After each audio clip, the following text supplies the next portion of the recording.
গল্প আকাশে ধোঁয়াময় পর্ব 23 লেখা সিদ্ধাতুল মমতাজ। আমির বিছানায় বসে তিস্তার ফোনে ছবিটা দেখছে। কিছুক্ষণ আগে নীলাব্রদের পালিয়ে যেতে সাহায্য করার সময় রিম্মির সাথে সেলফি তুলেছিল তিস্তা।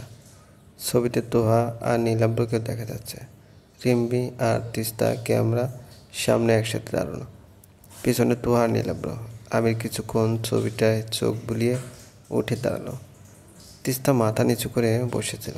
এবার তাকিয়ে বলে উঠল, কোথাও যাও? আমির বলল, ওরা গাড়ি নিয়ে এসেছিল তাই না? মেইন গেটের সামনে কালো একটা গাড়ি পার্কে আছে, সম্ভবত ওদেরই। গাড়ি নিতে ওদের মেইন গেটে আসতে হবে। পেছন সাইডের জঙ্গল দিয়ে ঘুরে মেইন গেট অবধি আসতে কমপক্ষে 15 মিনিট সময় তো লাগবেই।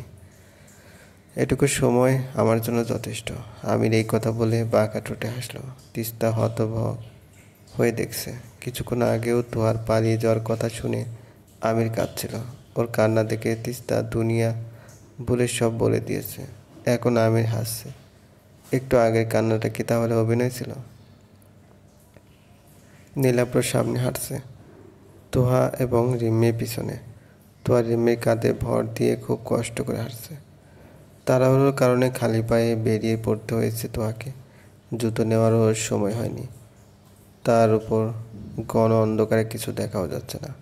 বড় বড় কাঁটাযুক্ত জায়গা দিয়ে খালি পায়ে হাঁটতে গিয়ে তোহার পাগুলো যেন ঝাঁঝরা হয়ে যাচ্ছে। সে খুব ক্লান্ত। এমন অবস্থায় কোনো স্বাভাবিক মানুষের পক্ষে দাঁড়িয়ে থাকাও সম্ভব। তোহা তাও হাঁটছে, রিম্মি কাঁধে ভর দিয়ে হলেও হাঁটছে। নীলাব্র একবার ভাবল তোহাকে কোলে নেবে, কিন্তু সাহস করে সেই ইচ্ছের কথা প্রকাশ করতে পারল না। জঙ্গল থেকে বের হওয়ার পর মেইন রাস্তা নীলাব্র এখানে এসে থামল। ওকে দাঁড়াতে দেখে তোহা আর রিম্মি দাঁড়ালো। তোহা খুব ক্লান্ত ছিল, তাই পরিষ্কার রাস্তা দেখে বসে পড়েছে। নীলাব্র আর চোখে একবার তাকালো তোহার পায়ের দিকে। ফর্সা পায়ে লাল রক্ত আলতার মতো দেখাচ্ছে। রিম্মি ক্লান্ত গলায় বলল, আমাদের কিন্তু ঘুরে ফিরে আবার সেই মেইন গেটে যেতে হবে গাড়ির জন্য। নীলাব্র বড় নিঃশ্বাস ছেড়ে বলল, জানি, কিন্তু সবাই মিলে যাওয়া ঠিক হবে না। যে কোনো একজন গিয়ে গাড়ি নিয়ে আসবো শুধু। আপনারা এখানে অপেক্ষা করুন, আমি যাই। রিম্মি বলল, নীলাব্র শুনুন। নীলাব্র দাঁড়িয়ে বলল, জি। রিম্মি হাঁপাতে হাঁপাতে কোমরে হাত থেকে বলল, তোমার পায়ের অবস্থা বেশি ভালো না, ওর ফার্স্ট এইড ট্রিটমেন্ট দরকার। আপনি বরং ওকে নিয়ে আশেপাশে কোনো ফার্মেসিতে চলে যান, গাড়ি আমি নিয়ে আসছি। নীলাব্র ভ্রু কুঁচকে বলল, না, সেটা কীভাবে হয়? পরে আপনার কোনো বিপদ হলে আমি যাই। রিম্মি নীলাব্রর পথ আটকে বলল, বিপদ আপনারও হতে পারে, তর্ক করবেন না প্লিজ, আমাকে যেতে দিন। না রিম্মি, বোঝার চেষ্টা করুন। আমি আপনাকে এত বড় রিস্ক নিয়ে ছেড়ে দিতে পারি না। আমার অবশ্যই একটা দায়িত্ব আছে, সেই দায়িত্ব পালন করতে দিন। দায়িত্ব শুধু আপনারই আছে, আমার নেই? দায়িত্বের খাতিরেই তো আপনাকে এত দূর সহি ও সালামতে নিয়ে আসলাম। তাই আপনার সুরক্ষার দায়িত্ব এখন আমার। হ্যাঁ, নিজের দায়িত্ব খুব ভালো পালন করেছেন আপনি, কিন্তু আমার অনুরোধই তো আপনি আমাকে এখানে এনেছেন। তাই আপনাকে সুরক্ষিত রাখার দায়িত্ব আমারও আছে। এখন আমার দায়িত্ব আমাকে বুঝতে দিন। দয়া করে বাধা দিয়েন না। রিম্মি তবুও নীলাব্রকে যেতে দিবে না, ঠায় দাঁড়িয়ে আছে। নীলাব্র বলল, প্লিজ আমাকে যেতে দিন। আপনি বরং ঠোঁটকাটা আপুকে নিয়ে ফার্মেসিতে যান, সেটা ভালো হবে। তোর মাথা ভনভন করছে, পায়ের ব্যথায় যেন দম বের হয়ে আসবে।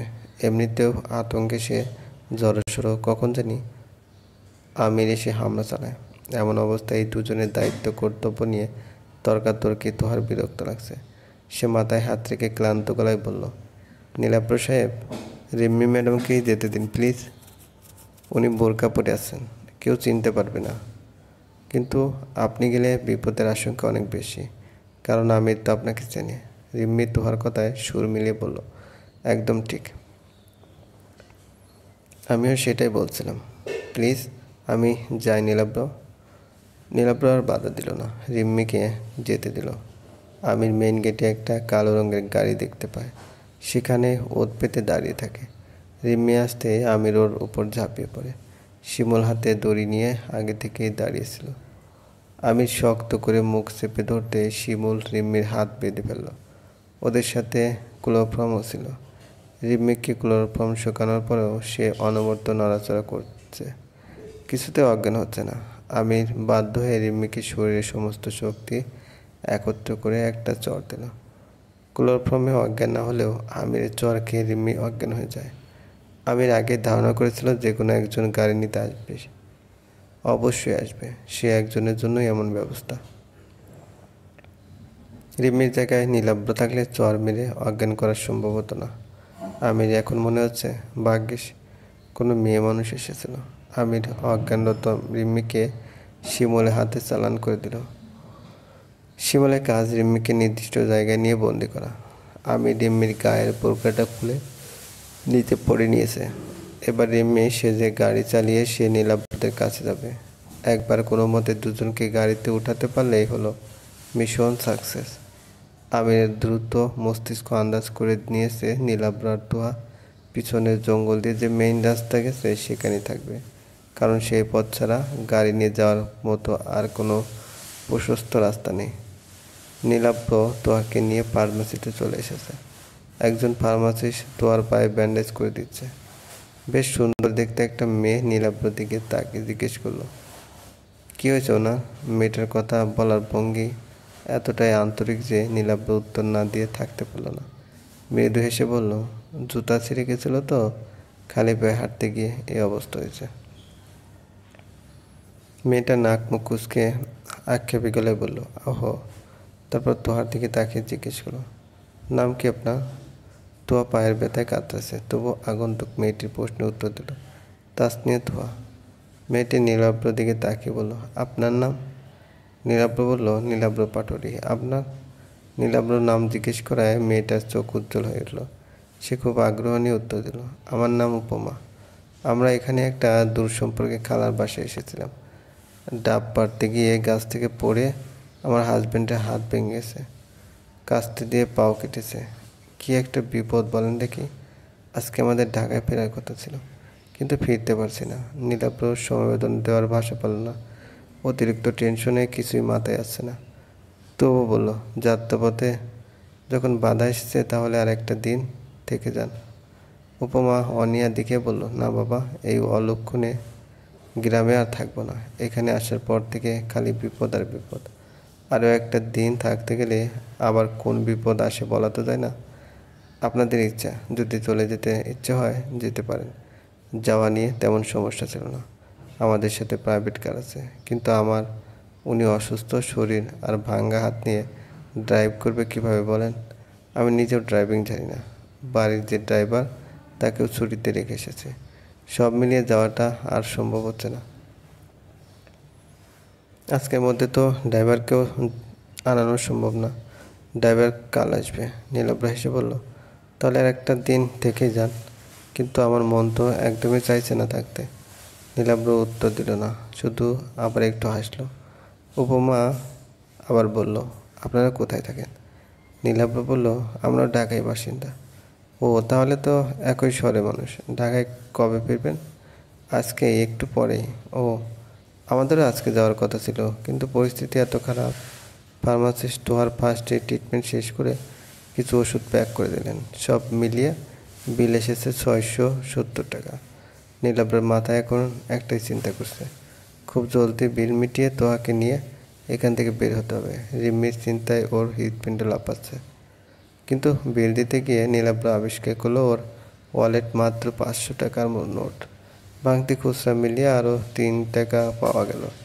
মোট 503 টাকা, অথচ বিল এসেছে 670 টাকা। কি একটা ঝামেলা। নীলাব্র চিন্তা করলো তোয়াকে ফার্মেসিতে রেখে বাইরে গিয়ে দেখবে রিম্মি গাড়ি নিয়ে এসেছে কিনা। যদি রিম্মি আসে তাহলে ওর কাছ থেকে 200 টাকা নেওয়া যাবে। যে বাবা সেই কাছে। নীলাব্র হঠাৎ ফার্মেসি থেকে বের হয়ে গেল। তোহা নীলাব্রের সাথে উঠে যেতে চাইলে কিন্তু পায়ের ব্যান্ডের জন্য পারল না। ওখানে বসে নীলাব্রকে ডাকতে লাগলো। নীলাব্র তোহার কথা শুনতে পায়নি, এর আগে বের হয়ে গেছে। হাঁটতে হাঁটতে মেইন রাস্তায় চলে এসেছে নীলাব্র। এখানে রিম্মি আসার কথা ছিল, কিন্তু রিম্মি এখানে আসেনি কেন?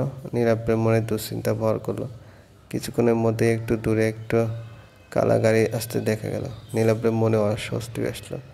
গাড়ি থামতে নীলাব্র জানালায় টোকা দিল। আমির জানালো খুললো সম্পূর্ণ মুখ ঢাকা দেখে নীলাব্র ভাবলো রিম্মির সেফটির জন্য এভাবে মুখ ঢেকে আছে, তাই সে এ বিষয়ে প্রশ্ন করলো না। সরাসরি টাকা ছিল। আমি টাকা বের করার ভান ধরে আচমকা নীলাব্রের গলা জায়গা মতো চেপে দিল। কপালে এলোপাতাড়ি অনেকগুলো ঘুষি দিয়ে রক্তপাত ঘটাতে ঘটাতে অজ্ঞান করে ফেলল। নীলাব্র কিছু বুঝে ওঠার আগেই মরচে গেল। আমি নীলাব্রকে গাড়িতে ঢুকিয়ে তোহাকে খোঁজার জন্য বের হলো, কিন্তু তোহা আশেপাশে কোথাও নেই। আমি তন্ন তন্ন করে খুঁজলো, কিন্তু তোহাকে পেল না। হতাশ হয়ে গাড়ির সামনে এসে জোরে লাথি মারল আমির। ইচ্ছে করছে আকাশ ফাটিয়ে চিৎকার করতে, এত কিছুর পরেও সে তোহাকে পেল না। প্রায় 2-3 ঘন্টা পেরিয়ে গেছে, নীলাব্রের আসার নাম নেই। তোহা অপেক্ষা করতে করতে ঘুমিয়ে পড়েছিল। ঘুম থেকে উঠে জানতে পারলো ওকে নিতে কেউ আসেনি। উপমা পুরোটা সময় তোহার মাথায় কাছে বসেছিল। পাশের রুমে উপমার অসুস্থ স্বামী বেঘরে ঘুমাচ্ছে। তোহার প্রথম প্রথম একদমই বিশ্বাস করতে ইচ্ছে হয়নি যে রিম্মি আর নীলাব্র ওকে না নিয়ে চলে গেছে। তারপর উপমার কাছে আপনজনদের বিশ্বাসঘাতকতার গল্প শুনে না চাইতেও বিশ্বাস করে ফেলল। রিম্মি নীলাব্র হয়তো তাকে ধোঁকা দিয়ে পালিয়েছে। উপমাও তোয়ার কাছে সম্পূর্ণ ঘটনা শুনে একই কথা বলছে। যেখানে আপন মানুষরাই বিপদের সময় স্বার্থপর হতে ওঠে, যেখানে রিম্মি নীলাব্র তো কিছুই না।